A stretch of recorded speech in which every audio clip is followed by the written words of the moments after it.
Bonjour mesdames et messieurs. Bienvenue à l'EFI. Nous sommes des élèves du cycle 3 et du cycle 4. Nous sommes ravis de vous recevoir. Merci d'avoir accepté notre entretien. Cela enrichira notre collection d'interviews pour notre chaîne YouTube et notre web radio. Merci beaucoup. Pouvez-vous vous présenter?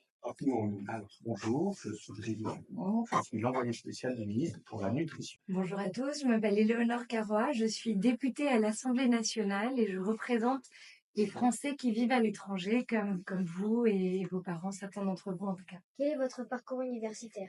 Alors moi, comme vous, j'étais dans un lycée français à l'étranger. J'ai fait toute ma scolarité depuis la petite section jusqu'à la terminale au lycée français de Saint-Domingue. Quand j'ai eu mon bac, j'ai été faire mes études à Paris. Je ne sais pas si certains d'entre vous veulent faire leurs études à Paris. Peut-être, oui. Bon, mais j'ai fait ça. J'ai été à Sciences Po, une école de sciences politiques. Ouais, c'est pas grave. Et après, j'ai fait du droit en parallèle, en même temps que Sciences Po. Après, j'ai été faire un master à New York et j'ai passé le barreau de New York. Après, j'ai passé le barreau de Paris et puis le barreau de Genève. Et voilà. Quel est votre parcours professionnel et votre poste actuel? Je précise que moi aussi, je suis issu des lycées français à l'étranger, comme vous. Et c'est vrai que quand on est passé par un lycée à l'étranger, on a souvent envie de continuer. Donc, c'est pour ça que je suis devenu diplomate. Et donc, mon travail, c'est la diplomatie. Combien de pays avez-vous visité? Ania, tu l'as pas visité, madame la députée. Ben, moi, je suis députée pas dans votre zone, mais en Amérique latine et dans les Caraïbes. Est-ce que certains d'entre vous sont allés en Amérique latine déjà? Non? On a fait tout, Sophia. De quel pays es-tu? De Honduras. Que bueno. Sí, Ouais, aquí ouais, somos ouais. latinos. Donc voilà. Donc moi, évidemment, toute cette zone, j'y vais très souvent. Et après, bon, j'ai beaucoup été en Europe, mais je connais moins l'Asie. Et c'est la première fois que je viens au Bangladesh. Et je suis vraiment très contente d'être ici. C'est pareil pour moi, je connais moins l'Asie. Moi aussi, je suis un spécialiste plutôt de l'Amérique latine. Et j'ai habité au Brésil, en Argentine, au Nicaragua, aux États-Unis, en Angleterre, enfin au Royaume-Uni. Mais dans la région ici, je découvre avec beaucoup d'intérêt et d'étonnement. Avez-vous déjà rencontré le président de la République française? C'était quand la dernière fois, madame la députée? Oui, parce que le président de la République française, il fait beaucoup de déplacements, et notamment dans ma zone. Donc j'étais avec lui la semaine dernière au Chili, par exemple. Pourquoi avez-vous choisi ce domaine professionnel? Alors moi, je vous ai pas dit, moi je suis avocate, donc, et maintenant, depuis 2 ans, presque 3 ans, j'ai été élue députée. Ben, c'est un peu pareil, mon député. On est élu par, en tout cas, les Français de l'étranger, en ce qui me concerne, et on vote les lois. Les lois, vous savez ce que c'est? Oui. C'est un peu comme les règles de la classe, sauf que c'est à l'échelle du pays. Et on contrôle l'action du gouvernement. Donc, si le gouvernement fait des choses qui nous semblent pas bien, on le dit. Et on fait aussi, on propose un travail sur des causes. Et en fait, moi, si je suis ici très loin de ma circonscription, c'est parce que au Bangladesh, nous sommes venus voir ce que font sur le terrain des organisations internationales, et notamment, je vous montre l'UNICEF. Vous connaissez l'UNICEF? Oui. Et ben l'UNICEF, justement, ici au Bangladesh, ils sont très présents et ils s'occupent de populations qui sont des réfugiés, qui sont là depuis des années et qui ont notamment des problèmes de nutrition, qui n'arrivent pas à bien se nourrir, et ils ont mis en place beaucoup de programmes pour les aider. Et en fait, en tant que députée, ils m'ont proposé de venir voir ce qu'ils étaient en train de faire, parce que moi, je peux les accompagner, les aider et surtout faire connaître ces programmes. Donc c'est un peu ça aujourd'hui, où on vous parle de ce qu'est en train de faire une organisation internationale, et la France participe aussi à cet effort indirectement. Et d'ailleurs, c'est pour ça que nous sommes accompagnés par l'équipe d'UNICEF aujourd'hui.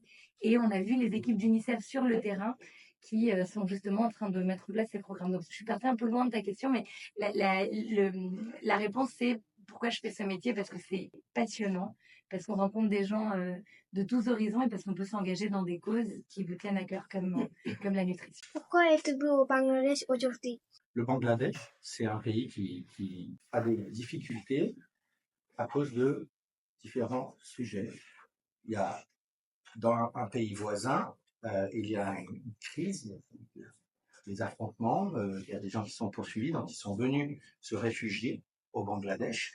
Et donc le Bangladesh essaye les accueillir et met en œuvre des moyens pour les accueillir, mais s'appuie aussi beaucoup sur surtout les organisations comme l'UNICEF et où le Programme alimentaire mondial qui travaille pour l'Organisation des Nations Unies. Et puis, le Bangladesh, vous le savez aussi, il y a le changement climatique. Et donc, il y a beaucoup de gens, surtout dans les campagnes, qui ont du mal avec la mousson, avec les sols qui deviennent plus secs et qui ont des problèmes pour se nourrir. Et donc, il y a aussi ce défi. Et là aussi, les organisations internationales les aident. Et nous sommes venus pour voir comment elles travaillent, pour voir comment les pays peuvent les aider à mieux travailler encore. Alors, nous avons rencontré des communautés dans les zones rurales et leur avons dit expliquez-nous vos problèmes et nous allons les communiquer au président et à nos différents gouvernements. Peut-être si je peux ajouter, en fait, il y aura un sommet très important que Brieux est en train d'organiser avec d'autres à Paris en mars sur la nutrition. C'est pour ça qu'il vous expliquait au début toutes ces questions de nutrition. Et donc, dans les partenaires de ce sommet, il y a notamment l'UNICEF. Et donc, on est venu voir ce qu'ils font sur le terrain parce que un sommet, c'est très bien, mais c'est à Paris.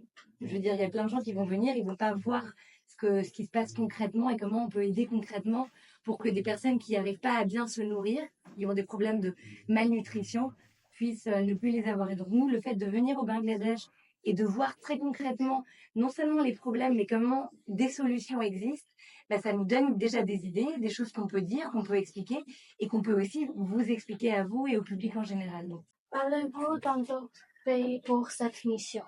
Ah ben voilà. Tout lié. Alors voilà. Ils ont des questions. Très pertinent. Très pertinent.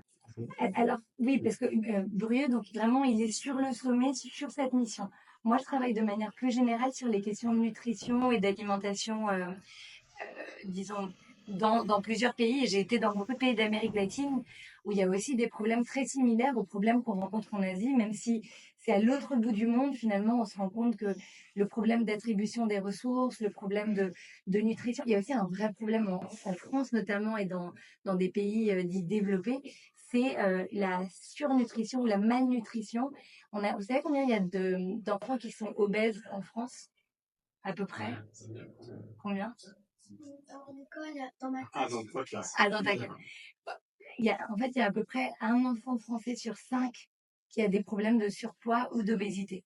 Donc c'est quand même beaucoup. Et ça, c'est pas parce que les enfants font quelque chose de mal en le sachant, c'est parce qu'ils sont exposés à de la nourriture qui est ultra transformée. Ils boivent des sodas. Est-ce que vous buvez des sodas? Effectivement, pour préparer, vous savez, on parle des sommets. Qu'est-ce que c'est un sommet? Un sommet, c'est un moment où les gouvernements, les présidents, les ministres se réunissent pour discuter ensemble. Mais souvent, on nous dit que sous le sommet, il y a une montagne. D'accord?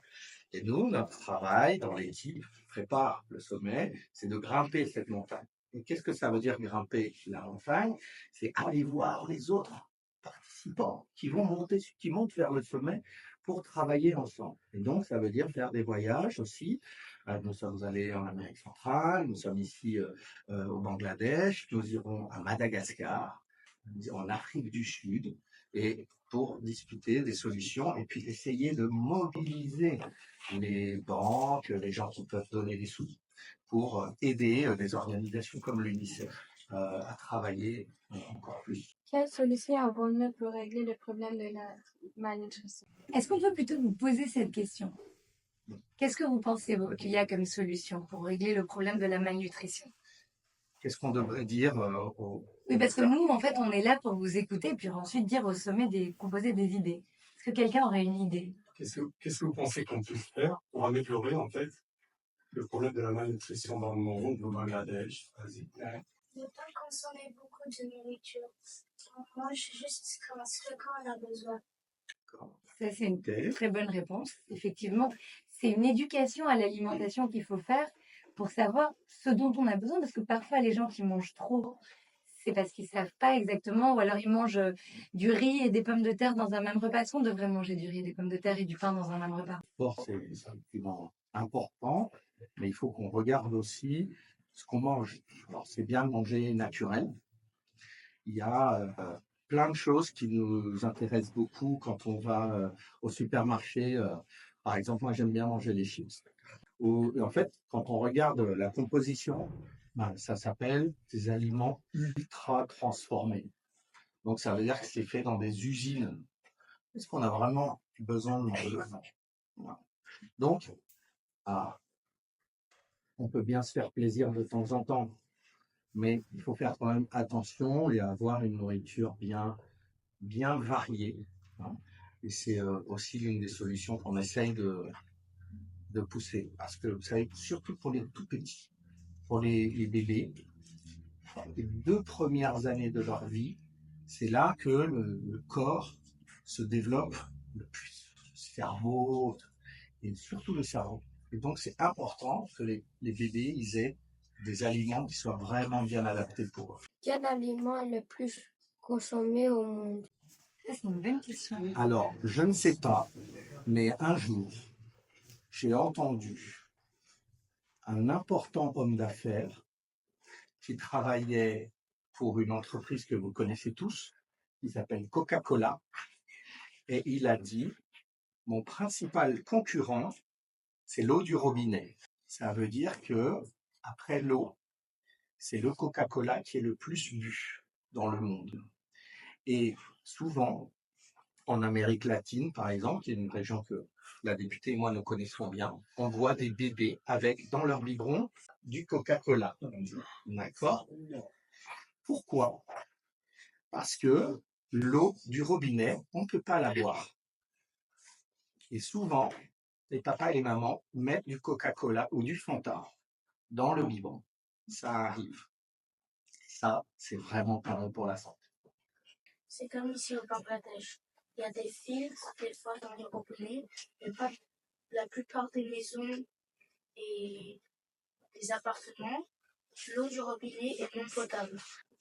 Alors, tu vois, là, tu mets le doigt sur quelque chose de très important.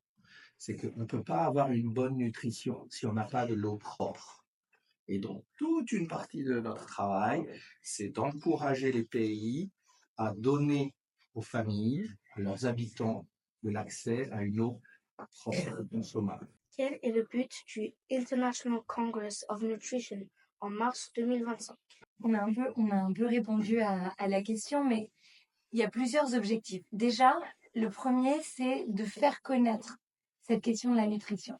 Parce que même si tout le monde se nourrit, tout le monde mange, eh ben, on n'a parfois pas conscience des problèmes liés à la malnutrition. Donc, c'est vraiment un but de comme on dit, advocacy, de faire connaître, de plaidoyer, de faire connaître cette cause. Ensuite, il y a aussi un objectif, c'est que les États s'engagent à mettre des moyens, à financer des politiques qui permettent de mieux nourrir leur population. Donc, il y a plein de pays qui sont partis à ce congrès et on veut qu'ils s'engagent d'une façon ou d'une autre, et même aussi des secteurs privés. Mais bon, je vais laisser le président du congrès, enfin, l'organisateur du congrès vous répondre plus précisément. Mais la députée a très très bien résumé, c'est une conférence de mobilisation. Donc, on va dire, allez, on va tous faire un effort pour essayer d'améliorer la situation de l'alimentation, et comme ça, on améliore aussi la santé. On lutte contre la faim et on lutte pour la santé.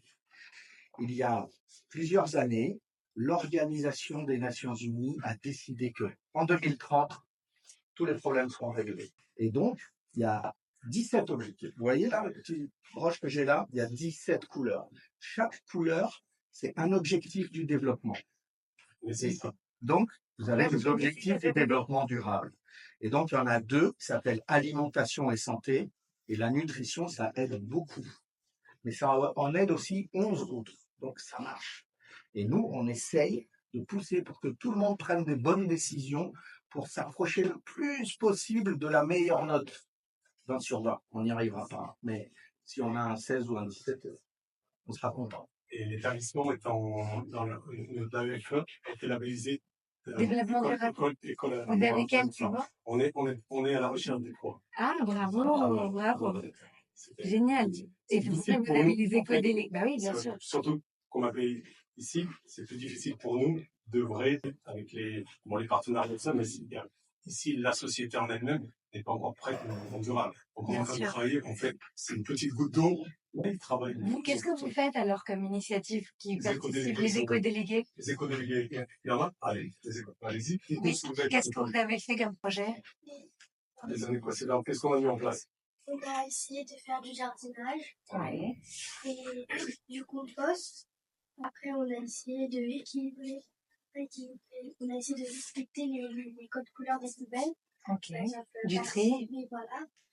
Les mouchoirs. Super. Le mouchoir. Ouais. Alors, allez-y. Quoi d'autre? On a mis, quand Samira a dit, on a 3 poubelles, une pour le plastique, une pour le carton et le papier, et une pour les autres déchets. Combien de pays seront présents à ce congrès? Alors, il y aura environ 100 pays. Il y a un grand mouvement dont le Bangladesh fait partie, qui a un nom anglais, c'est Scaling Up Nutrition. D'accord? Ça s'appelle SUN, Scaling Up Nutrition, S-U-N. Et donc, ça, c'est 66 pays. Et puis, il y a des pays qui sont pas dans le mouvement de SUN, mais qui sont intéressés d'aider. Et donc, tous ensemble, ça va faire environ 100 pays. Quelle solution ce congrès peut apporter? Ben, ça, c'est quelque part, on va le savoir lors du congrès, mais ce que nous aimerions, c'est que les pays se rendent compte qu'avec la politique de développement par la nutrition, on a peut-être trouvé une baguette magique. Parce que ça permet, comme je vous ai dit, sur 17 objectifs de développement, ça permet d'en améliorer 11. Donc, on va essayer de proposer des solutions. Par exemple, mettre un impôt plus important sur les sodas. D'accord? Limiter les nourritures ultra transformées. Encourager les écoles à faire comme vous faites, des objectifs de développement, d'éco-développement, pour que les gens ils soient plus conscients de ce qu'ils mangent. Et pour nous, c'est très important de travailler avec les enfants parce que finalement, la nutrition, l'alimentation, c'est des habitudes qu'on prend très jeunes. Donc si quand vous êtes tout petit, vous mangez très sucré, parce que culturellement, dans les anniversaires, à tous les goûters, etc., on vous donne du sucre, et ben ça crée une forme presque d'addiction au sucre. Et après, vous allez manger du sucre toute votre vie. Or, c'est pas bon pour la santé de manger trop de sucre. Alors que si tout petit, on vous dit, ben, en fait, il faut manger des légumes, vous vous habituez à manger des légumes, et puis finalement, vous aimez ça, et c'est pas une torture de manger des brocolis. Donc ça, c'est quand même des choses. Si, voilà, par exemple, nos générations, on avait ces biais où qu'on soit dans le monde. Et je pense que cette éducation à l'alimentation, elle est hyper importante et que vous, votre génération, elle peut changer les choses. Mais pour ça, il faut que vous ayez ces informations, qu'on vous propose des fruits et des légumes aussi. Parce qu'il y a plein d'enfants dans le monde, ils en ont pas des fruits et des légumes. C'est beaucoup plus simple de manger des barres de chocolat ou autre. Donc voilà, c'est toute cette éducation qu'on veut essayer de mettre en place et ça passe beaucoup par les États. Par les organisations internationales qui vont justement aider à promouvoir ces politiques. Donc on a beaucoup d'ambition pour ce sommet. C'est une rencontre, mais ça permet déjà de faire parler d'un sujet et ensuite de mettre en place des pratiques vertueuses un peu partout dans le monde. Merci d'avoir pris du temps.